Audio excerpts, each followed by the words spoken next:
রাধে রাধে। রাধাষ্টমী কিংবা কৃষ্ণ জন্মাষ্টমী কোনোটাই পালন করার নিয়ম আমি জানি না।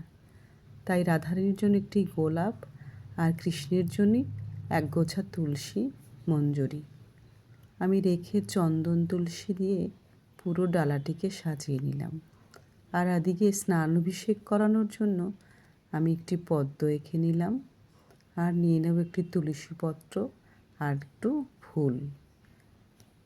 এবারে রাধা গোবিন্দর মূর্তি আমার বাড়িতে প্রথম এসেছে, গোমাতাও আমার বাড়িতে প্রথম এসেছে, গোপালও এসেছে কৃষ্ণা জন্মাষ্টমীতে। পঞ্চামৃত দিয়ে আমি স্নান করিয়ে নিলাম।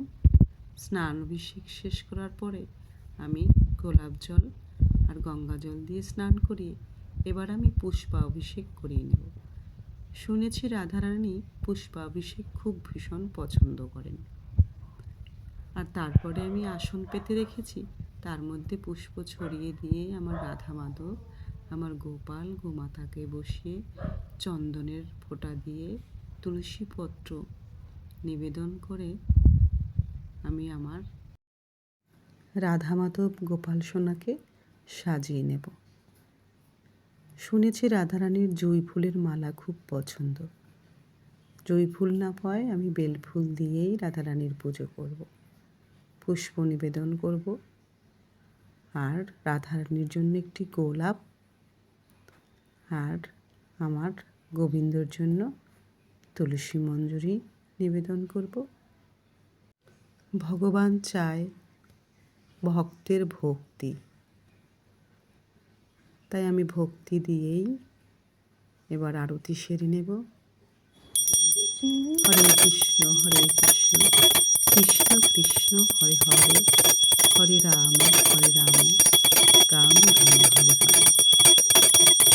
হে কৃষ্ণ করুণা সিন্ধু দীনবন্ধু জগৎপতে, গোপীশ গোপিকা কান্ত রাধাকান্ত নমস্তুতে। অজ্ঞানতিমির জ্ঞানাঞ্জন শ্লোকায়া চক্ষুষুন্মিলিতং যেন তস্मै শ্রীগুরুবে নমঃ। গুরু ব্রহ্মা গুরু বিষ্ণু গুরুদেব মহেশ্বর, গুরুরেব পরম ব্রহ্ম তস্मै শ্রীগুরুবে নমঃ। হরে কৃষ্ণ কৃষ্ণ কৃষ্ণ হরে হরে, হরে রাম রাম রাম হরে হরে। রাধে রাধে।